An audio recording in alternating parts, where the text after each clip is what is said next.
This video is over Lesson 36, Ratio and Sample Space. It is for my 7th grade math class.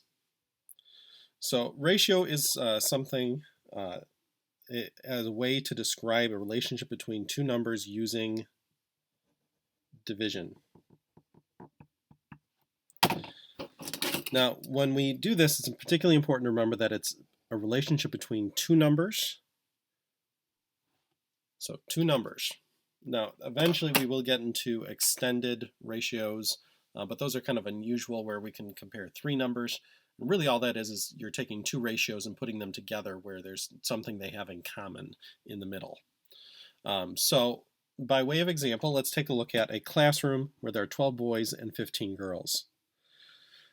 So if we ask for the boy-girl ratio, it's very important that we follow this order. So whatever number we put first should have to do with the number of boys. Since there are 12 boys in the class and 15 girls, so this would be a ratio of 12 to 15. 12 is the number of boys, 15 is the number of girls. Ratios can also be written with a colon. And ratios, because they are a division relationship, they can also be written as fractions. Now, just like fractions can be reduced, ratios can also be reduced. So I can divide these both by 3, and so that would give me 4 to 5, a ratio of 4 to 5, which means that up here I could have also divided these both by 3 and gotten 4 to 5. And then up here, same thing, I could have divided those both by 3 and gotten 4 to 5. So we always reduce ratios. And that deserves an exclamation point there. Now, as I said earlier, the boy-girl ratio, the order here matters, because if I instead ask you for the girl-boy ratio, that's not exactly the same. It's related, but not exactly the same. Since girl was mentioned first here, then the number that goes with the girls needs to come first. So this would be 15 to 12, which we already know we can divide those both by 3, and so this would be a 5 to 4 ratio. Or it could be written with a colon, and then reduced with a colon, or it could be written as a fraction and reduced as a fraction. Now, quick note here, 5 over 4 is an improper fraction. So typically we would simplify this by turning it into a mixed number. But when we're dealing with ratios, no mixed, I kind of mixed it up, no mixed numbers. No mixed numbers. There we go. No mixed numbers. So when it's a ratio, it is a relationship between two numbers. If we were to change this into a mixed number, then we'd have a whole number, we'd have a numerator, we'd have a denominator. There'd be 3 numbers there, and how are they all related? Well, part of it's related by division, the fraction, but then the whole number is being added with the fraction. That just doesn't work. So no mixed numbers when we're talking about ratios. Now, this last line, you'll notice that I have this red line here because there is one more way that we can write ratios. It's a bit unusual, and so I didn't include it here as part of the normal way to write a ratio, but it is technically one way, so I do want to give it as an option, and that's to write it as a decimal. So I've got my calculator here, and so fractions mean division. So if I go 4 divided by 5, oops, I mistyped that one. There we go. 4 divided by 5, and I hit enter. We can see that this is a 0.8 ratio. So if this is the boy-girl ratio, this gives me basically a formula. It tells me that the boys equals 0.8 times the number of girls. Likewise, on the other side here, with a ratio of 5 to 4, I could type that in my calculator, 5 divided by 4, hit enter. So this actually as a decimal would be a 1.25 ratio. which then gives me the formula. Since this is the girl-boy ratio, girl comes first, so the number of girls equals 1.25 times the number of boys. So your equation here would follow right in order with the name of the ratio. So that's all in red because that's kind of unusual. The book may ask you at some point to do that, but that's not typically how we're going to write our answer.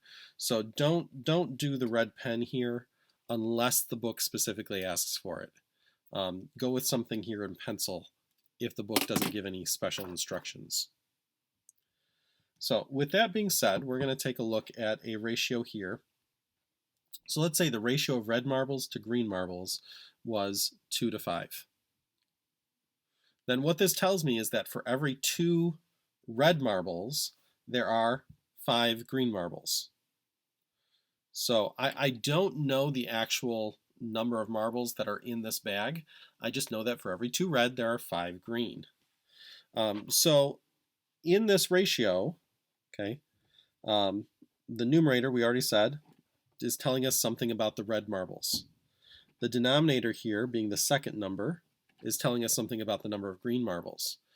But then there's this hidden piece of information in here that if we put these together then, that we have 7 total marbles.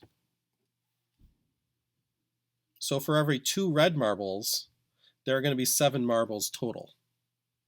For every 5 green marbles, there are going to be 7 total marbles. Assuming that there are no other colors in the bag.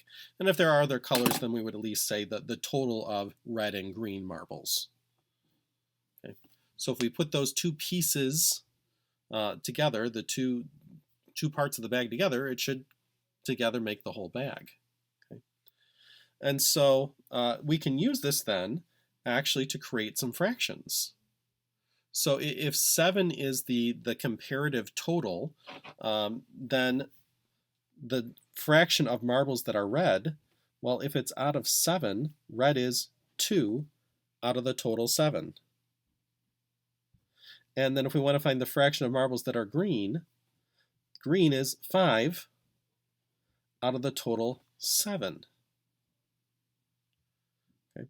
So whereas this would just be a ratio, this wouldn't actually be a normal fraction. We're not actually finding 2/5 of something. This is a relationship of 2 to 5, even though it is written as a fraction. This here actually would be a normal fraction, where 2/7 of the marbles are red and 5/7 of the marble are green. And so we can use ratios to make fractions. So the pieces come together to make a total. Make that total your denominator, and you can make a fraction. So the total is the denominator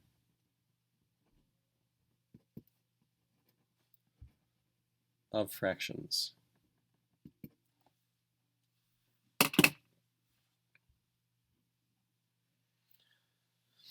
So do this for me. Put a dashed line here. We're going to switch gears just slightly now.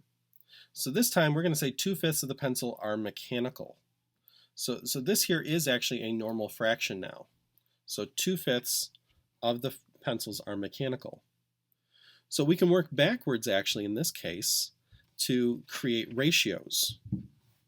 So 2 here, so if 2/5 of the pencils are mechanical, that means the 2 is referring to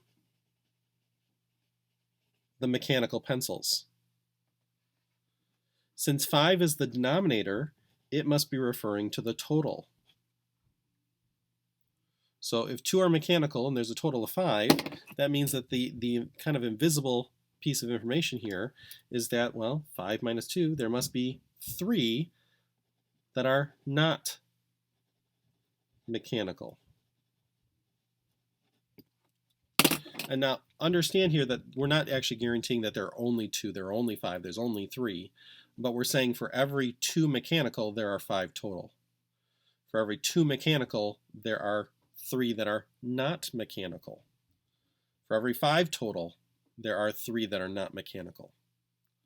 Okay, so the actual number of pencils is still unknown. The actual number of mechanical pencils are unknown, but we understand the relationship between their numbers. So if I want to find the ratio of mechanical to non-mechanical pencils, well, mechanical, the number that relates to the mechanical is 2. The number that relates to the non-mechanical then would be 3. So it would be 2 to 3, or 2 to 3, or 2 to 3.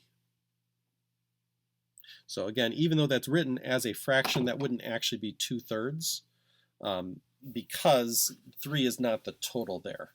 So we got to be a little careful when we're looking at ratios. Is this a ratio or is this a normal fraction?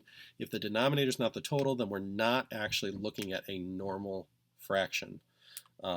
We do this, even though this can be a little confusing, we do write our ratios like that sometimes though, because the way we are going to end up using these, because they are a division relationship, is going to be, the math is going to be done like a fraction, even though conceptually this isn't really 2/3 of something. So let's flip to the back now. And this is actually review. From a lot of this is review from lesson 14, and we're going to extend it. So I want to try to run through this quickly, but you can see lesson 14 for more examples if you need to. So probability is written as a capital P, and then in parentheses we put what it is that we're finding the probability of. And we'll see some examples of those down there. You can go back to lesson 14 to see even more examples. The formula is the number of favorable outcomes over the number of possible outcomes. So favorable just means it's matching whatever this is looking for.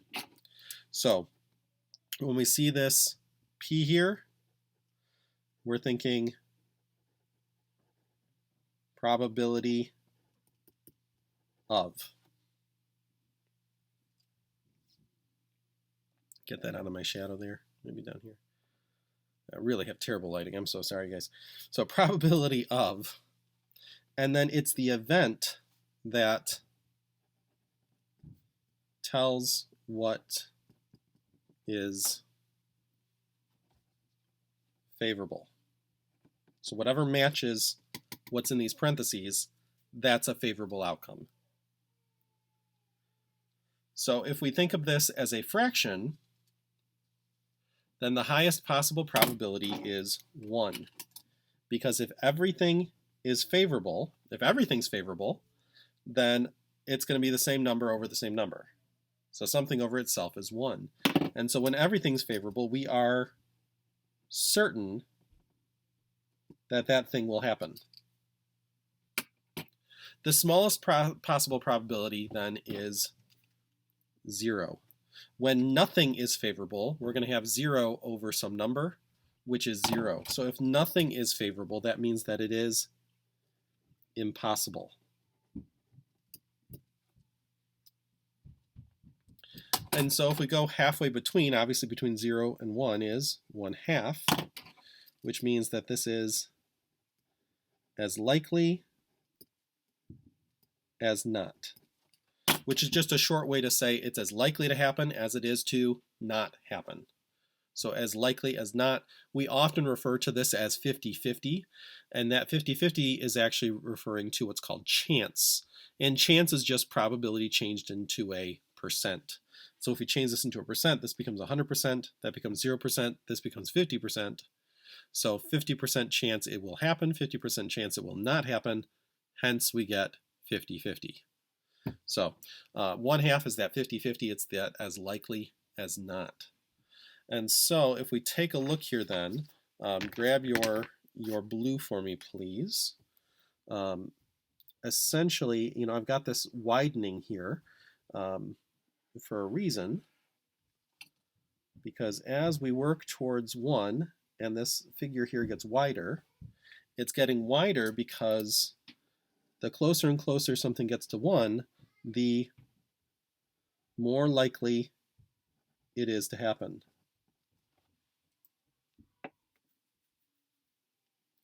The more likely it is to happen. And that includes even things down here, though. So if you've got a probability that falls here in our chart and another probability that falls here, so the one over here is more likely than the one over there. So the further we go to the right, the more likely it becomes. To the point where if I have something that's almost 1, we could say that it's almost certain. If I had something that was just a little above 1/2, we could say it's a little bit more likely than not. It's a little more likely than not. Okay.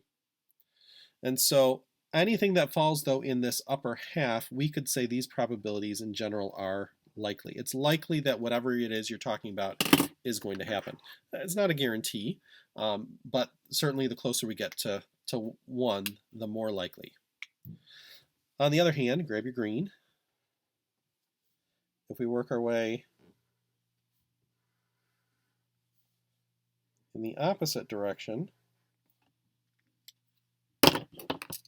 then things are going to get less likely.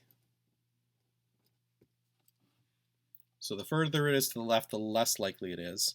And in fact, anything that falls then between 1/2 and 0, we could say is unlikely to happen.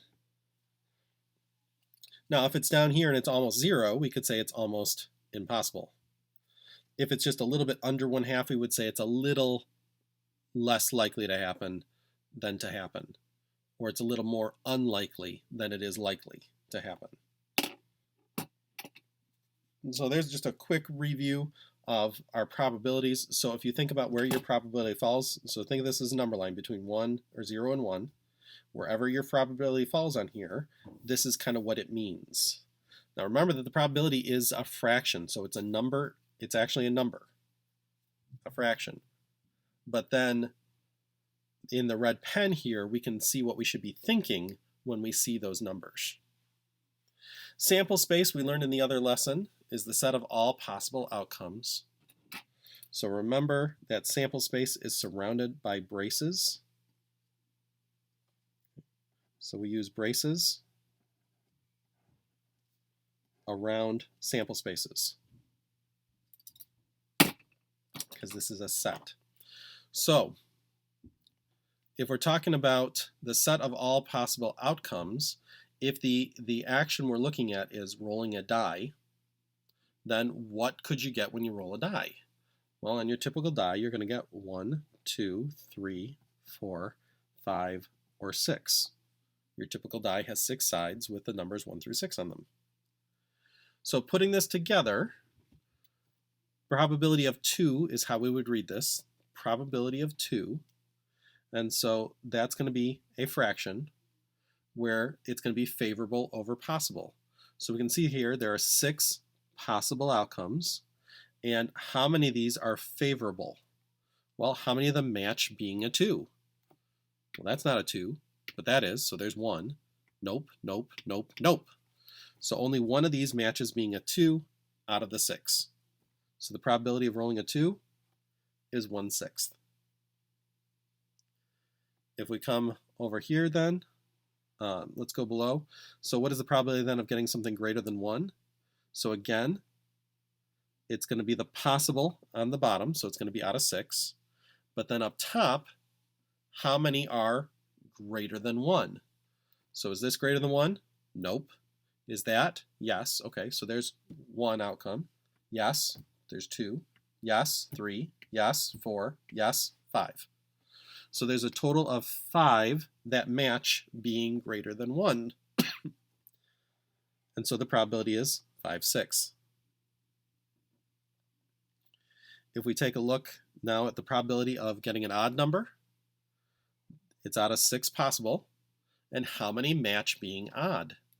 So yes, no, yes, no, yes, no. That was 3 out of the 6. Now this is a fraction, 3 out of the 6. And so just like all other fractions, we do need to reduce. So I can divide those both by 3 and get a probability of 1/2. Which if we think about what we talked about on our chart, which means I'm as likely to get an odd number as I am to not get an odd number. Now obviously on here that would mean an even number, so I'm as likely to get an odd number as I am to get an even number. And that's what that probability of 1/2 is telling us. So over here this would be the probability of 5 then. So it's still out of 6, but how many match being a 5? Nope, nope, nope, nope, yes, nope. So only one of them.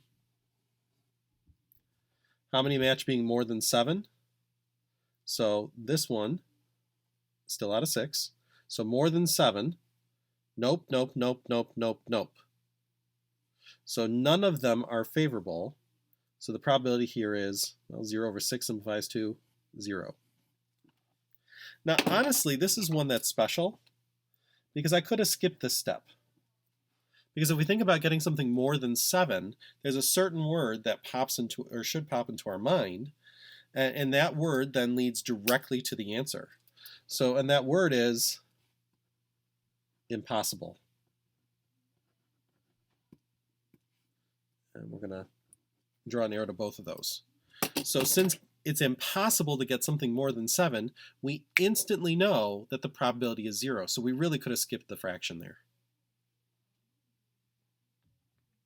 All right, and this leads us to our last example in this section, the probability of a composite number. So we know that it's still out of 6. That's the number possible, hasn't changed. But composite, so what does it mean to be composite?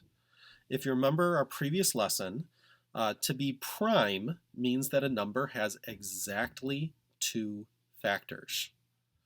So exactly 2 factors.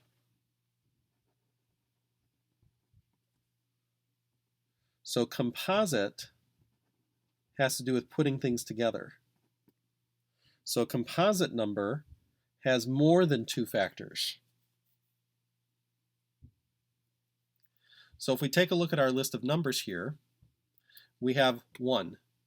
And if you consider the number of factors that 1 has, well, 1, the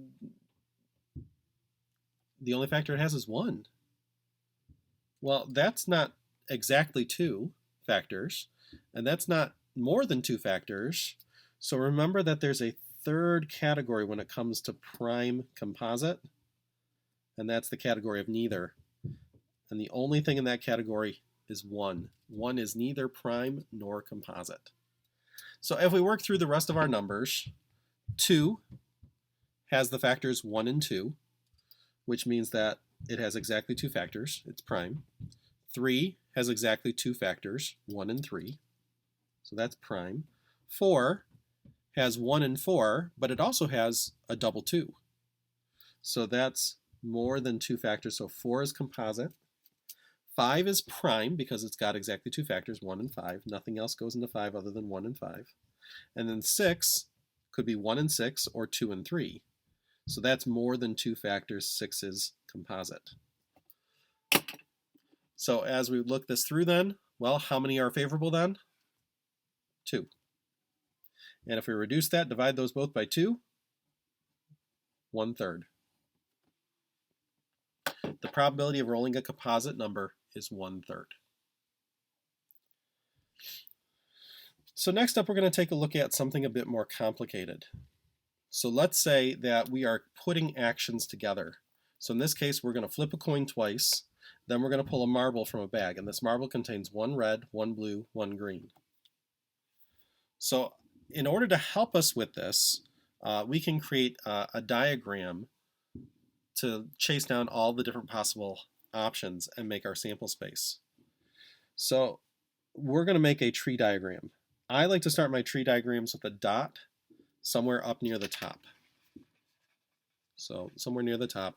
And then I like it to branch out. And since there are 3 actions here, I'm going to flip a coin, then I'm going to flip a coin the second time, and then I'm going to pull a marble from a bag. So with lots of options, I want to really kind of spread this out. And so my first branch of my tree is going to have to do with the first action, which is the coin flip. So if you flip a coin, what could you get? So if I flip that coin, I could get heads, which in probability we usually make that capital H, or it could be tails, which we usually write capital T for that. So now we're going to branch out again. So for this branch, we're going to take a look at what happens now on my second action, going down each of these to see what could happen next. So if I got heads the first time, what could I get on my second coin flip? Well, on my second coin flip, I could get heads again, or I could get tails. But what if we got tails on that first coin flip? Well, the first coin flip really doesn't affect the second one, so you could still get heads or tails. And so the second level of my tree diagram here has to do with the second action, which is another coin flip.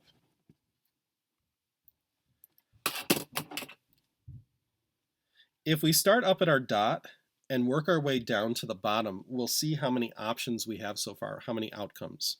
So starting at the top, working our way down, we have heads, heads. That's one possible outcome right now. We have heads, tails. There's a second outcome. We have tails, heads. There's a third. And we have tails, tails. But now we need to pull our marble from a bag. So if we have heads, heads, what marbles could we pull from the bag? Well, we could pull a red marble, we could pull a blue marble, or we could pull a green marble. And so that is three outcomes right there. Start at the top dot and work your way all the way down. So in our sample space, one option is heads, heads, red. So I'm going to write that down, heads, heads, red. And I would kind of try to write thin here because we're going to have a lot of these. Another option is heads, heads, blue. Or it could be heads, heads, green. Okay. Now, what if I have heads, tails for my two coin flips? Well, then you could pull a red marble, a blue marble, or a green marble. So again, start at the dot, work your way down. Heads, tails, red. Heads, tails, blue. Or heads, tails, green.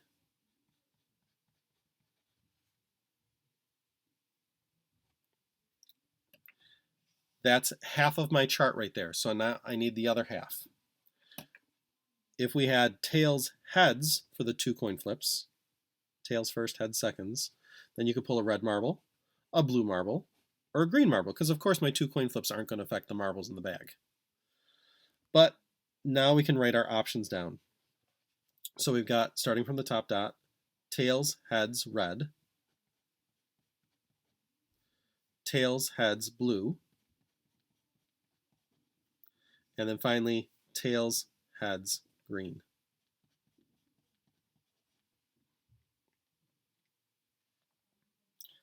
Our final branch here, what if we got tails, tails, so double tails?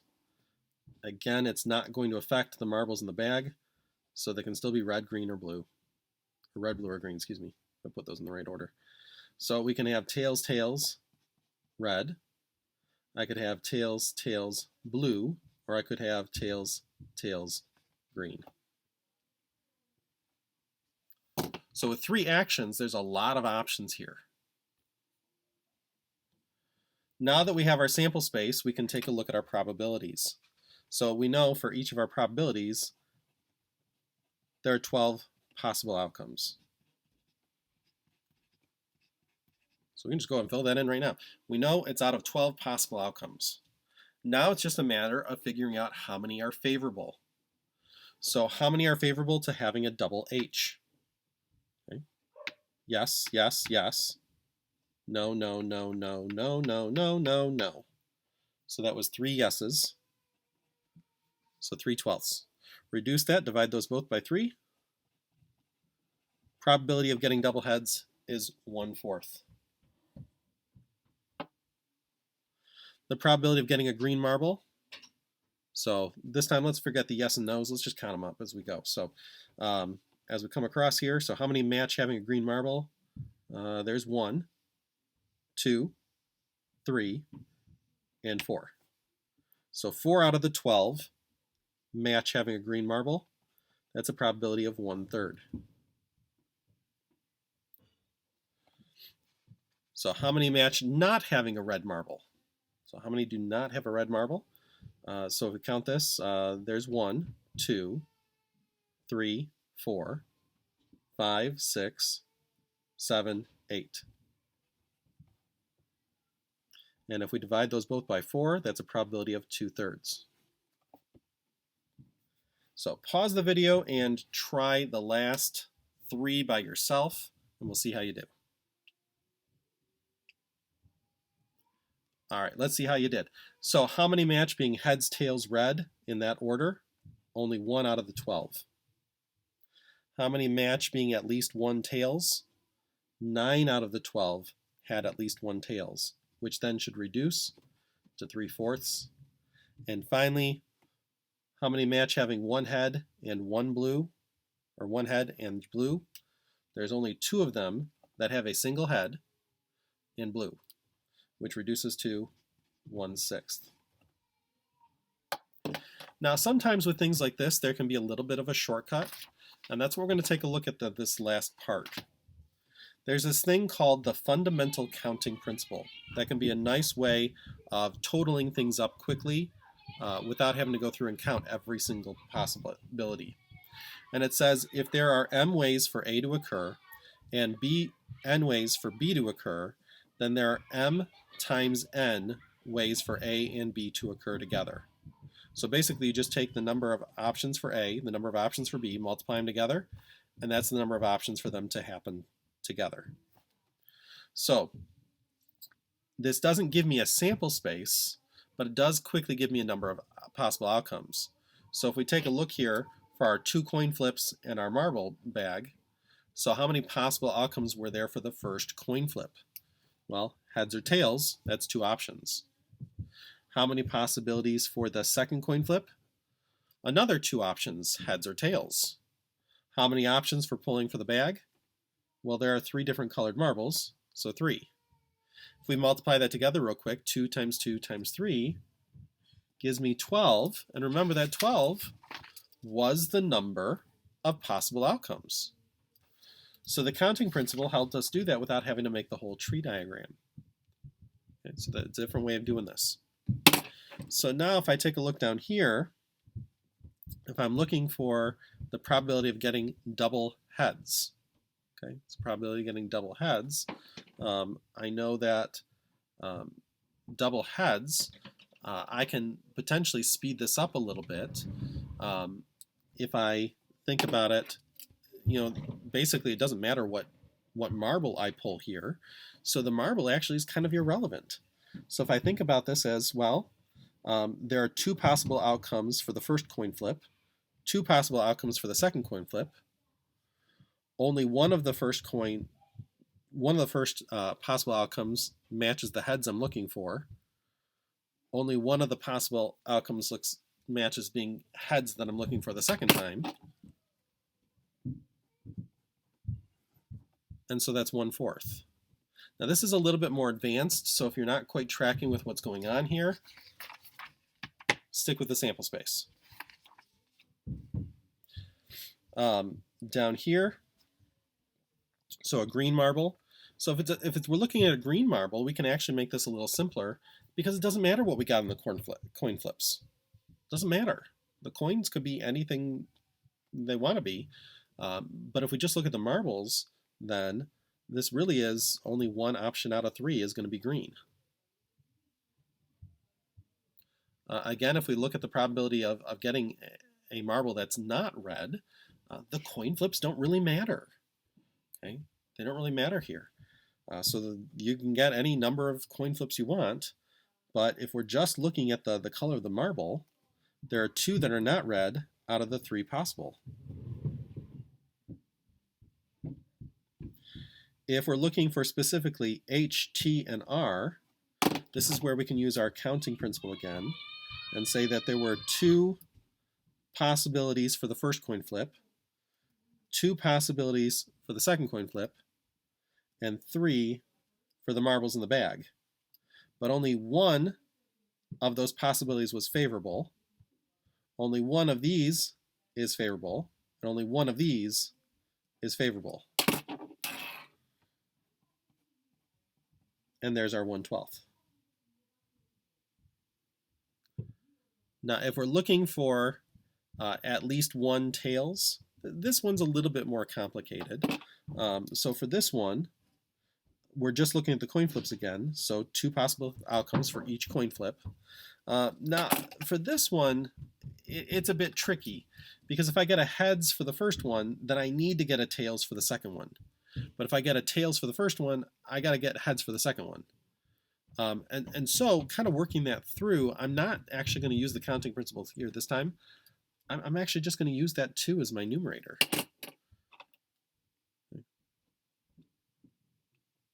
Oh, sorry. Let's go back and do that one again. Sorry. I was thinking exactly 1 tails. I misread the problem. I was thinking something else. So at least 1 tails. Sorry, let's go back. So if it's at least 1 tails, okay, we know that this is going to be a total out of 4 now. So it's out of 4.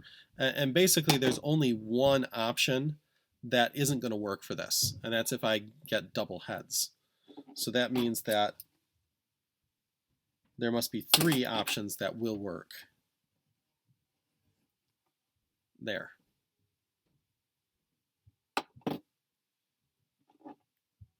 And then finally, if I want to get 1 head and a blue,